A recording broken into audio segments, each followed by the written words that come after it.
Welcome my student.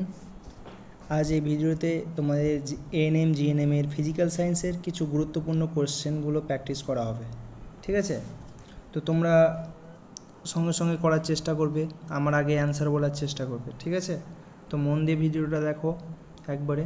আর এর PDF পেতে হলে ডিসক্রিপশান লিঙ্ক দেওয়া থাকবে, সেখান থেকে তোমরা এর পিডিএফ পেয়ে যাবে, ঠিক আছে? চলো, ওয়েলকাম। ফার্স্ট কোশ্চেন পড়ো, দেখো। ফার্স্ট কোশ্চেন কি আছে? শূন্য স্থানে আলোর বেগ কত? শূন্য স্থানে আলোর বেগ কত? এটা দেখো, তোমাদের এর আগের দিন আমি করিয়েছিলাম, যারা হয়তো দেখেছো ভিডিও তারা বলতেও পারবে। আচ্ছা, বেগ, আমরা বেগ ইকুয়াল টু কি জানি? বেগ ইকুয়াল টু কি? Distance by time. তাহলে ডিস্টেন্সকে কি লিখি? মিটার, আর সেকেন্ড। তাহলে বেগের একক কি? Metre per second. তাহলে এখানে দেখো, এইভাবে অপশানে তোমরা কি করতে পারো, ঠিক আছে? মিটার পার সেকেন্ড ইউজ করে দিয়ে দিতে পারে। তো এখানে দেখো সবগুলোতেই মিটার পার সেকেন্ড আছে, তার মানে এটা দিয়ে হচ্ছে না। তাহলে আর এক কাজে লাগাও কি? আমরা জানি আলোর বেগ 3 × 10⁸ মিটার পার সেকেন্ড, এটা আমরা জানি। তাহলে দেখো কোনটা অপশানের সঙ্গে ম্যাচ হচ্ছে? এ। তাহলে option A is the correct answer, ঠিক আছে? চলো 2 নম্বর কোশ্চেন দেখো। 2 নম্বর কোশ্চেন পড়ো তোমরা। কি লেখা আছে? যে কোষে নিউক্লিয়াস নেই তা হলো। দেখো, তোমাদের আমি সকালে যারা জিকে আমার ক্লাস করেছিলে তারা হয়তো বলতে পারবে। আমি বললাম না, কার মধ্যে নিউক্লিয়াস থাকে না? বলো, তোমরা বলার চেষ্টা করো, কার মধ্যে নিউক্লিয়াস থাকে না? এই যে দেখো, তোমাদের আমি সকালে বললাম আরবিসি, ডাব্লিউবিসি। আরবিসি মানে হচ্ছে রেড ব্লাড সেল, ডাব্লিউবিসি মানে হচ্ছে হোয়াইট ব্লাড সেল, ঠিক আছে? আরেকটা আছে প্ল্যাটিলেটস। তাহলে দেখো, আমি বললাম সকালে, তোমাদের বলেছিলাম এই আরবিসির মধ্যে কোনো নিউক্লিয়াস থাকে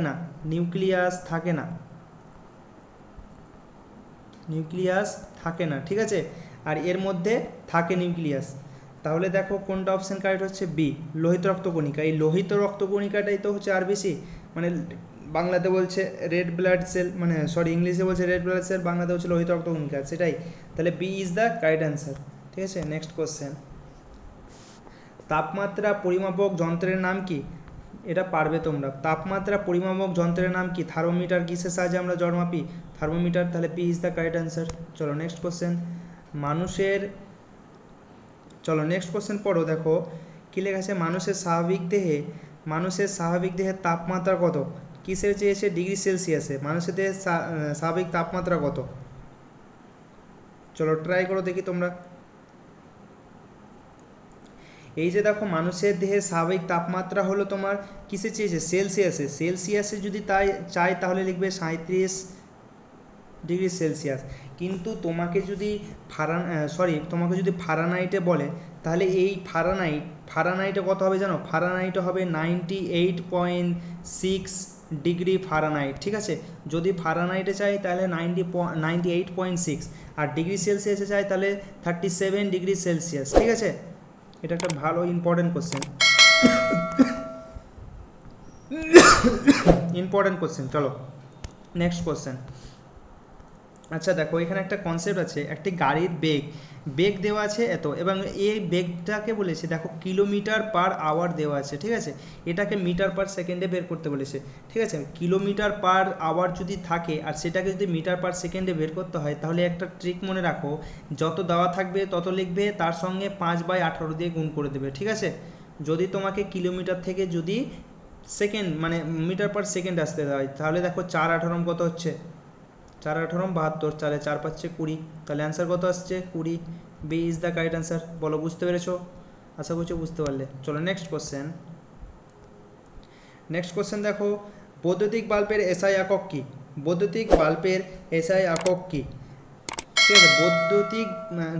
বৈদ্যুতিক প্রবাহের এসআই একক মানে কারেন্টের কি?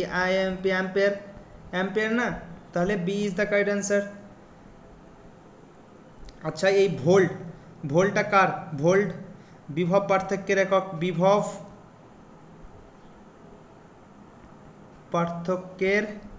একক, ঠিক আছে? ওম কার একক? ওম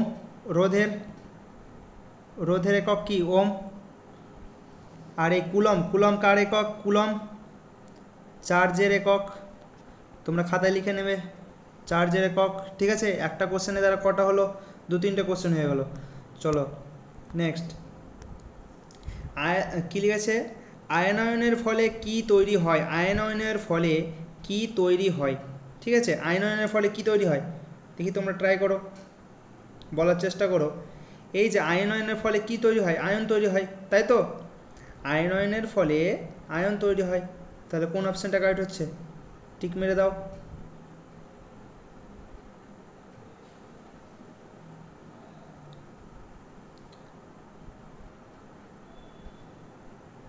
দেখো আয়নায়নের ফলে তাহলে কি তৈরি হয়, তোমার আয়ন উৎপন্ন হয়। ঠিক আছে, দেখো ইলেকট্রন যদি তোমার, একটা কথা মনে রাখবে, যদি ইলেকট্রন মানে যদি একটা পরমাণুতে ধরো একটা কি বলবো ক্যালসিয়াম, ঠিক আছে, ক্যালসিয়ামেরই কত, ক্যালসিয়াম 20, এখান থেকে যদি দুটো ইলেকট্রন বার হয়ে যায়, যদি ইলেকট্রন বার হয়ে যায় তাহলে প্লাস চিহ্ন ওঠে। ঠিক আছে, দুটো ইলেকট্রন যদি বার হয়ে যায় তাহলে প্লাস চিহ্ন ওঠে, তার মানে কি এখানে দুটো ইলেকট্রন বার হয়ে গেছে। ঠিক আছে, এইটা হলো যদি ইলেকট্রন বার হয়ে যায় তবেও আয়ন হয়ে যায়, মানে আয়ন হয়ে যাবে। আর ইলেকট্রন যদি যোগ হয়, ধরো তোমার ক্লোরিন, ঠিক আছে, ক্লোরিন কত, ক্লোরিন মাইনাস আছে, এই মাইনাসটা দেখে বুঝতে কি পারলে, ইলেকট্রন যোগ হয়েছে। ঠিক আছে, ইলেকট্রন অ্যাডিশন, ইলেকট্রন মানে যোগ হয়েছে। যদি তোমার এখানে প্লাস থাকে, কেন বলো তো, একটা পরমাণুর মধ্যে দেখো ইলেকট্রন যদি বেরিয়ে যায় তাহলে ওর ঋণাত্মক আধান তো বেরিয়ে যাচ্ছে, পজিটিভগুলো পড়ে থেকে যাচ্ছে, তাই জন্য পজিটিভ হয়ে যাচ্ছে। আর ইলেকট্রন যদি একটা ইলেকট্রন এসে ঢুকে তাহলে তোর নেগেটিভ চার্জটা বেড়ে গেল, ওই জন্য নেগেটিভ চার্জটা হচ্ছে। ঠিক আছে, তাহলে এর উত্তর হবে আয়ন। চলো নেক্সট কোশ্চেন, দেখো যে পদার্থ বৈদ্যুতিক কি বিদ্যুৎ প্রবাহিত হতে দেয় না তাকে কি বলে। কোশ্চেনটা কি আছে পড়ো, দেখো যে বিদ্যুৎ যে পদার্থ বিদ্যুৎ প্রবাহিত হতে দেয় না তাকে কি বলে, দেখি তোমরা ট্রাই করো।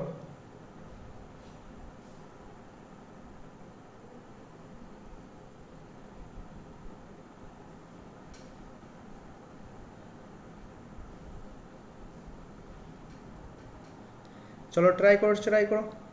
দেখো যে বিদ্যুৎ প্রবাহিত হতে দেয় না তাকে বলে তোমার অপরিবাহক। ঠিক আছে, অপরিবাহক, সরি ভুলে গেল অ্যান্সার,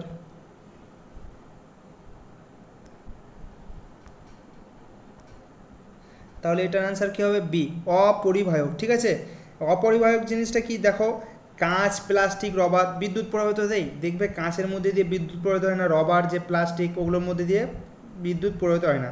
এবার পরিবাহক কোনগুলো, যেগুলোর মধ্যে দিয়ে তোমার বিদ্যুৎ চলাচল করতে পারে। ঠিক আছে, বিদ্যুৎ চলাচল করতে পারে সেগুলোকে বলছে পরিবাহক। আর অর্ধপরিবাহী যেমন সিলিকন, জার্মেনিয়াম এগুলো আছে না, শর্ত সাপেক্ষ কাজ করে। ঠিক আছে, আর সুপার পরিবাহক মানে একবারে খুবই মানে শূন্য রোধ, একবারে রেজিস্ট্যান্স মানে রোধ নেই বললেই চলে। রোধ মানে কারেন্ট, যে একটা ধরো তার দিয়ে কারেন্ট যাচ্ছে, এই তার দিয়ে এখানে যদি আমি একটা বাল্ব লাগিয়ে দিই তাহলে এই বাল্বটাই হয়ে গেল এই তার রোধ। মানে কি এই কারেন্টটা তো এই ধরো এই কারেন্টটা এখান দিয়ে যেতে চাইছিলো, কিন্তু কারেন্টটাকে কি এখানে কারেন্ট দিতে হচ্ছে, তাই জন্য এর বাধা হয়ে গেল না, এটাই হচ্ছে রোধ। এই সুপার পরিবাহক মানে হচ্ছে তোমার কোনো রোধ থাকবে না, একবারে সোজা কারেন্ট যাবে, একবারে কোনো থাকবে না। ঠিক আছে, চলো নেক্সট কোশ্চেন, শব্দের গতিবেগ বাতাসে কত, শব্দের গতিবেগ বাতাসে কত, শব্দের গতিবেগ বাতাসে কত, এটা মনে রাখবে, শব্দের গতিবেগ বাতাসে হলো 340 মিটার পার সেকেন্ড। ঠিক আছে, মিটার পার সেকেন্ড, তাহলে C is the correct answer. স্বাভাবিক তাপমাত্রায় এটা হচ্ছে তোমার 340 মিটার পার সেকেন্ড। চলো নেক্সট কোশ্চেন পড়ো, নেক্সট কোশ্চেনটা পড়ো তোমরা। দেখো কার্বন ডাই অক্সাইড কোন ধরনের অক্সাইড, এই যে কার্বন ডাই অক্সাইড এটা কোন ধরনের অক্সাইড, এটা হলো আম্লকীয় অক্সাইড। ঠিক আছে, আম্লকীয় অক্সাইড। কার্বন ডাই অক্সাইড পানির সাথে বিক্রিয়া করে কার্বনিক অ্যাসিড তৈরি করে। ঠিক আছে, কার্বনিক অ্যাসিড তৈরি করে। কার্বন ডাই অক্সাইড জলের সঙ্গে H2O এর সঙ্গে বিক্রিয়া করে এই একটা কার্বনিক অ্যাসিড উৎপন্ন। কার্বনিক অ্যাসিডের সংকেত কি, কার্বনিক অ্যাসিড বলতে এটা তোমার H2 CO3, ঠিক আছে, এটা উৎপন্ন করে, কার্বনিক অ্যাসিড উৎপন্ন, তাই জন্য হচ্ছে অম্লীয় অক্সাইড। আচ্ছা, এটা দেখো, মানুষের হৃৎপিণ্ডে কয়টি প্রকোষ্ঠ আছে? আমরা সবাই জানি মানুষের হৃৎপিণ্ডে কয়টি প্রকোষ্ঠ আছে? অবশ্যই 4টি প্রকোষ্ঠ আছে। দেখো 4টি প্রকোষ্ঠ আছে, দুটি কি,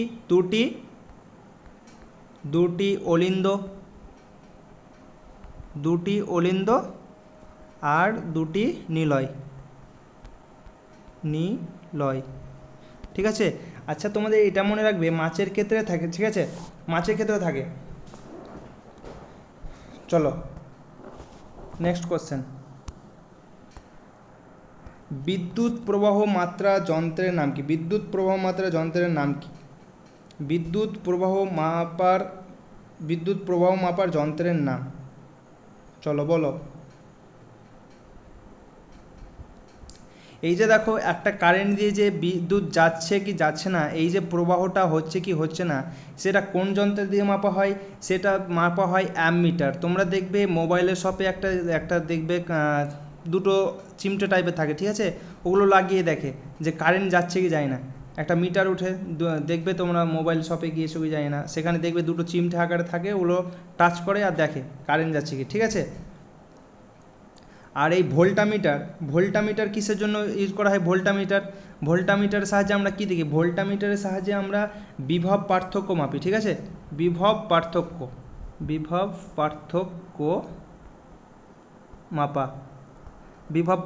মাপা। আর এই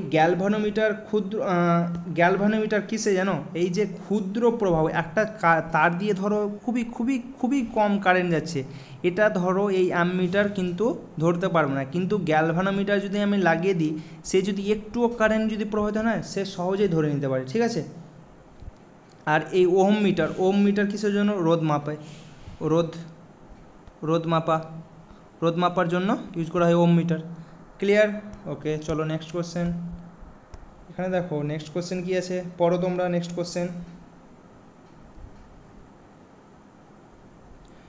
কোশ্চেন পড়ো তোমরা, কি আছে?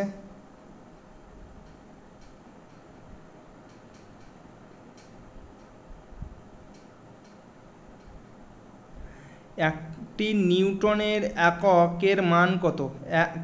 এক নিউটনের এককের মান কত? 1 নিউটন এককের মান কত? চলো ট্রাই করো, 1 নিউটন এককের মান কত? এই যে দেখো, 1 নিউটন এককের মান হলো তোমার 1 KG metre per second square, ঠিক আছে। তাহলে কোন অপশানটা কারেক্ট হচ্ছে? বি। এই যে তোমার বল, আমরা এফ ইকুয়াল টু কি জানি? এফ ইকুয়াল টু ভর ইন্টু ত্বরণ, ঠিক আছে মা। তাহলে দেখো এই যে সরি, এখানে দেখো ইউনিট দেখেই আমি বুঝে নেবে, ঠিক আছে। এক ইউনিটের মান তো একই আছে, দেখো সবটাতেই তো এক আছে। এখানে এবার কীভাবে বুঝবো কোনটা অপশান কারেক্ট? তাহলে এফ ইকুয়াল টু, যেহেতু বল বলেছে, নিউটন একক বল বলেছে, তো বল ইকুয়াল টু কি? F equal to M A, তাই এম এর ইউনিট কি? এম কে কি কেজি, আর এ মিটার পার সেকেন্ড স্কোয়ার। তাহলে দেখো কোনটার সঙ্গে মিল হচ্ছে, দেখো কেজি স্কোয়ার, এটাও তো হবে না। এটা দেখো কেজি গ্রাম তো আসবে না এখানে, তো বিটা দেখো, এই যে বিটা আছে, বিটা কারেক্ট। তাহলে দেখো অপশানটা অপারেটরটা হচ্ছে না, ঠিক আছে, বুঝতে পারলে? চলো নেক্সট কোশ্চেন। দেখো এখানে কোশ্চেনটা ভালো কোশ্চেন আছে, 2 কেজি ভরের বস্তুকে এত ত্বরণ দিয়ে কত বল প্রয়োজন? তাহলে দেখো কি দেওয়া আছে প্রথমে, এম ইকুয়াল টু 2 কেজি, ঠিক আছে, এ ইকুয়াল টু কত? 3 মিটার পার সেকেন্ড স্কোয়ার, আর কি চেয়েছে? এফ। তাহলে F equal to M A, তাই এম এর মান কত? 2, এর মান কত? 3, তাহলে কত আসলো? 6 নিউটন। তাহলে 6 newton, B is the correct answer, ঠিক আছে। চলো নেক্সট কোশ্চেন। মানুষের চোখে যে পর্দা ছবি গঠিত হয়, যে পর্দায় ছবি গঠিত হয় তাকে কি বলে? তাকে বলে তোমার রেটিনা। আমাদের রেটিনাতে পর্দার ছবি গঠিত হয়, ঠিক আছে। মানুষের চোখ রেটিনায় আলো ফোকাস হয়ে ছবি তৈরি করে, ঠিক আছে। আর এই লেন্স কিসে সাহায্য করে? শুধু ফোকাস করতে সাহায্য করে, ঠিক আছে, ফোকাসে সাহায্য করে,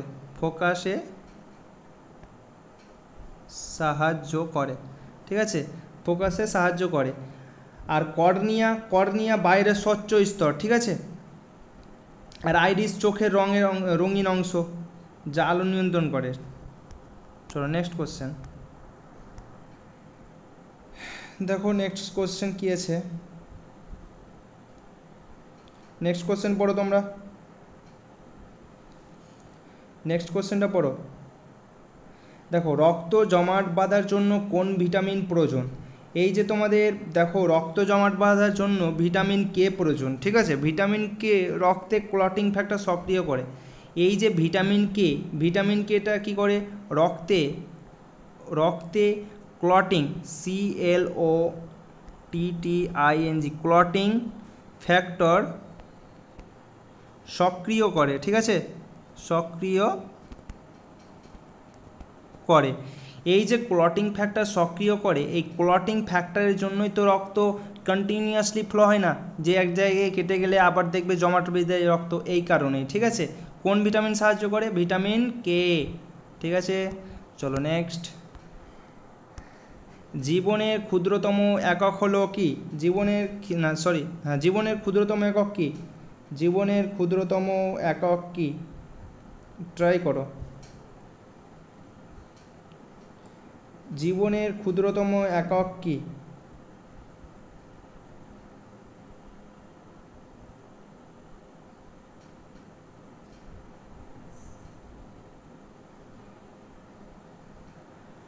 জীবনের ক্ষুদ্রতম একক কি? পারছো?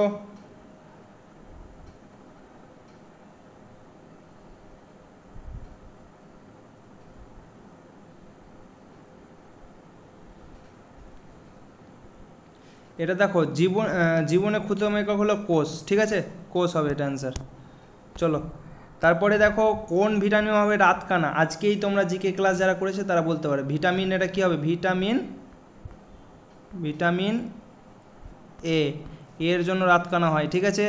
চলো নেক্সট কোশ্চেন দেখো, একটি পদার্থের ভর অপরিবর্তিত থাকলে ওজন পরিবর্তিত হতে পারে কেন? চলো এটা বলো, কোশ্চেনটা পড়ো আবার, দিয়ে আবার ট্রাই করো।